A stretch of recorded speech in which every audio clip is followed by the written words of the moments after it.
आज की कथा माँ गंगा को पृथ्वी पर क्यों आना पड़ा। एक बार माता सरस्वती वीणा बजा रही थी। ब्रह्मा जी वीणा सुनते सुनते इतने भाव विभोर हो गए कि उनके कमंडल से जल की कुछ बूंदें छलक गई।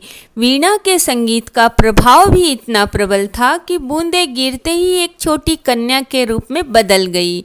ये सब ब्रह्मा जी और माता ने देखा और उस कन्या को गंगा नाम दिया। गंगा एक शांत और सुशील कन्या थी। एक बार गंगा तितलियों के साथ खेल रही थी। उनके पीछे पीछे दौड़ना उन्हें अच्छा लगता था।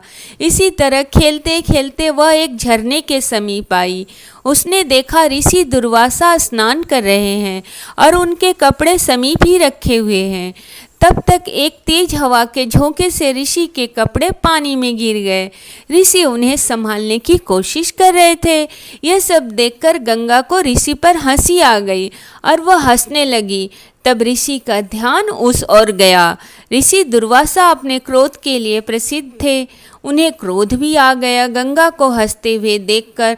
तब उन्होंने कहा, किसी को नहाते समय नहीं देखना चाहिए।